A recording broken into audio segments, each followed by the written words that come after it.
৭৫ বছরের ঐতিহ্য থেকে বেরোচ্ছে এবার কেন্দ্রীয় বাজেট। ভারতের অর্থনৈতিক ভবিষ্যতের পুঙ্খানুপুঙ্খ পার্ট বিতে। এতদিন পার্ট এতে বাজেট বক্তৃতার বিস্তারিত তথ্য থাকতো, এবার পার্ট বিতে। তবে এবার যে চমক থাকছে,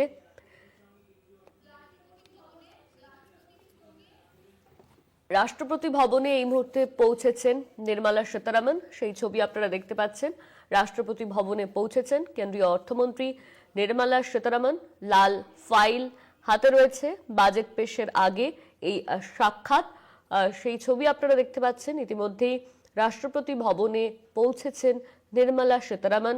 রাষ্ট্রপতি দ্রৌপদী মুর্মুর সঙ্গে তিনি তার সেই ছবি দেখা যাচ্ছে। এই মুহূর্তে সেই ছবি আপনাদেরকে দেখাচ্ছি। বাজেট পেশ করবেন আজ নির্মলা সীতারামন, আর তার আগেই রাষ্ট্রপতি ভবনে পৌঁছেছেন তিনি।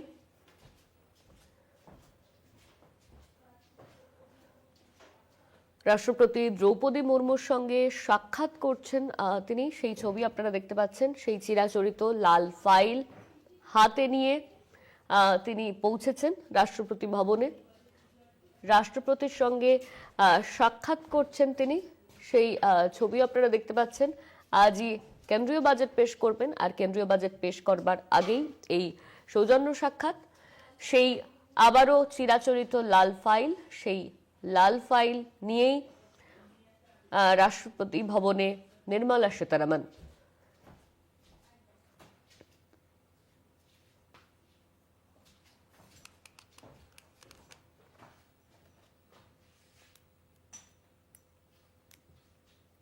কাঞ্জিভারম শাড়িতে দেখা যাচ্ছে নির্মলা সীতারামনকে।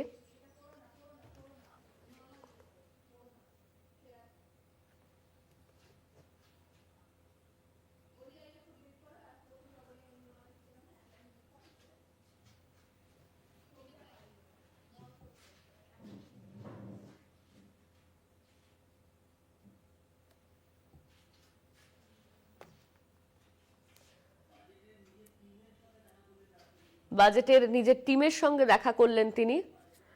বাজেটের টিম নিয়ে রাষ্ট্রপতির সঙ্গে দেখা করলেন নির্মলা সীতারামন। সেই সাক্ষাৎকারের সেই ছবি আপনারা দেখতে পাচ্ছেন। বাজেটের যে টিম, সেই টিম নিয়েই রাষ্ট্রপতি ভবনে দেখা করলেন কেন্দ্রীয় অর্থমন্ত্রী নির্মলা সীতারামন। আজকে কেন্দ্রীয় বাজেট পেশ করবেন, আর কিছুক্ষণের মধ্যেই কেন্দ্রীয় বাজেট পেশ করতে চলেছেন নির্মলা সীতারামন। তার আগেই ইতিমধ্যেই দ্রৌপদী মুর্মুর সঙ্গে তিনি সাক্ষাৎ করলেন।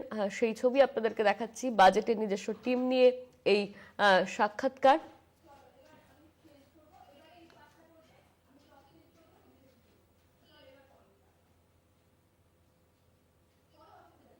এবারে বাজেটে কাঞ্জিভারম শাড়িতে নির্মলা। তামিলনাড়ুর কাঞ্জিভারম শাড়ি পরে এলেন নির্মলা সীতারামন। তামিলনাড়ুর এই শাড়ি পৃথিবী বিখ্যাত ভোটমুখী রাজ্যের শাড়িতে বাজেট কেন্দ্রীয় অর্থমন্ত্রীর। ইতিমধ্যেই সেই ছবি আপনারা দেখেছেন। কাঞ্জিভারম শাড়িতে দেখা যাচ্ছে কেন্দ্রীয় অর্থমন্ত্রী নির্মলা সীতারামনকে।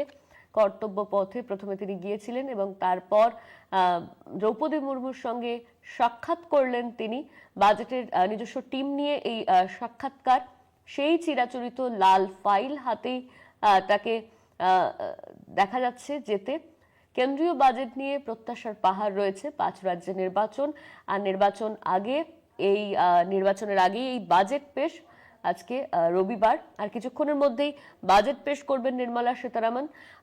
এই ভোটের আবহে বাজেট পেশ করা হবে, এবং সেই বাজেটে নতুন কি কি চমক থাকছে সেই নিয়েই বেশ কিছু প্রশ্ন উঠছে। মুখিয়ে রয়েছেন গোটা দেশবাসী। আমরা এই নিয়ে কথা বলবো। আমাদের সঙ্গে ফোন লাইনে রয়েছেন কলকাতা টিভির পলিটিক্যাল এডিটর আশিস চট্টোপাধ্যায়। আশিস দা, নির্মলা সীতারামনকে সেই চিরাচরিত লাল ফাইল হাতে নিয়েই ঢুকতে দেখা গেল, আর কিছুক্ষণের মধ্যেই তিনি বাজেট পেশ করবেন। মধ্যবিত্তের জন্য কি কি সুবিধা থাকছে, কি মনে হয় আপনার? দেখো, মধ্যবিত্তর জন্য কেবল নয়, সারা দেশে যে ব্যাপক কর্মহীনতা চলছে, বেকারি, এবং যেভাবে শ্রমিকদের, বিশেষ করে যাদেরকে গিগ ওয়ার্কার বলা হয়, অর্থাৎ এই যেমন বাড়িতে বাড়িতে খাবার পৌঁছে দেওয়া বা জিনিস পৌঁছে দেওয়ার জন্য যে ছেলেমেয়েরা সকাল থেকে গভীর রাত অবধি পরিশ্রম করে, তাদের সুরক্ষার জন্য, তাদের নিরাপত্তার জন্য কি ব্যবস্থা থাকবে, কি ব্যবস্থা, নতুন কি কথা বলা হবে দেশের কৃষি ক্ষেত্রের জন্য, এবং দেশের যে বিপুল বৈষম্য, এবং সেই বৈষম্য ক্রমাগত আকাশ ছোঁয়া হচ্ছে। দেশের সব থেকে ধনী 100টি পরিবারের হাতে দেশের মোট সম্পদের অর্ধেকের বেশি কেন্দ্রীভূত হয়েছে। দেশের 1% কাছে মোট সম্পদের 90% কেন্দ্রীভূত হয়েছে। এই বৈষম্যকে কমাতে কোনো পদক্ষেপ কি নেওয়া হবে এবারের বাজেটে? এরকমই এক গুচ্ছ প্রশ্ন রয়েছে।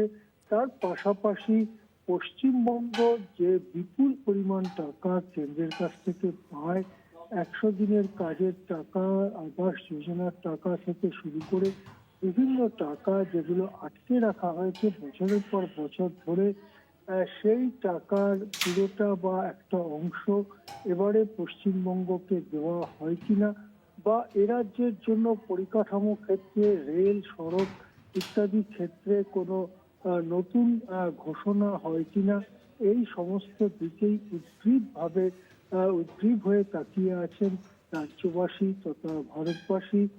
এদিকে নির্মলা সীতারামন প্রতি বছরই নতুন নতুন শাড়ি পরে বাজেট পেশ করতে আসেন, এবং এই শাড়ি পরার সঙ্গে রাজনীতিরও যোগ রয়েছে, অর্থাৎ শাড়ির রাজনীতি বলা যেতে পারে।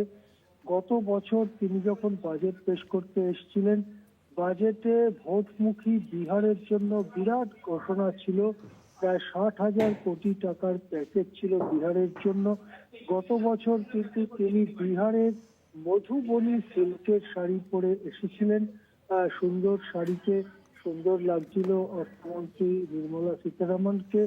এবারে তিনি কোন শাড়ি পরবেন তা নিয়ে কিন্তু উৎসাহ ছিল এক অংশের দর্শকদের মধ্যে। যেটা দেখা গেল যে তিনি তামিলনাড়ুর বিখ্যাত কাঞ্চিভরম শাড়ি পরে এসেছেন। এবারে তামিলনাড়ুও বিধানসভা নির্বাচনের সামনে দাঁড়িয়ে আছে। আরো 4টি রাজ্য, তার মধ্যে আমাদের রাজ্য রয়েছে। এছাড়া কেরালা, আসাম এবং পুদুচেরিতে বিধানসভা ভোট রয়েছে। ভোটমুখী একটি রাজ্যের উৎপাদিত শাড়ি কাঞ্চিভরম, বিশ্ববিখ্যাত কাঞ্চিভরম শাড়ি, তাই পরে এবারে বাজেট বক্তৃতা করতে এসেছেন অর্থমন্ত্রী নির্মলা সীতারামন। তিনি নিজেও তামিলনাড়ুর কন্যা, তামিলনাড়ুতেই মাদুরাইতে তার জন্ম। সেই দিক থেকে নিজের রাজ্যের কাঞ্চিভরম শাড়ি পরে আসাটা কোনো অস্বাভাবিক ঘটনা নয়, কিন্তু ভোটমুখী রাজ্যের শাড়ি পরে যে তিনি আসবেন এটা আগের থেকেই সকলে আন্দাজ করছিলেন, এবং সেই ঘটনাটাই আবার দেখা গেল। লাল শাড়ি পরে, কাঞ্চিভরম শাড়ি পরে, লাল ফাইল হাতে তিনি এসেছেন। তবে ফাইলের মধ্যে অনেক কাগজ আছে তা কিন্তু নয়। কয়েক বছর ধরেই তিনি পেপারলেস বাজেট পেশ করছেন। এবারেও তিনি ল্যাপটপ বা ট্যাব দেখে তার বাজেট বক্তৃতা করবেন, এরকমই জানা যাচ্ছে। হ্যাঁ, ধন্যবাদ আশিস। আমাদের সঙ্গে ফোন লাইনে ছিলেন কলকাতা টিভির পলিটিক্যাল এডিটর আশিস চট্টোপাধ্যায়।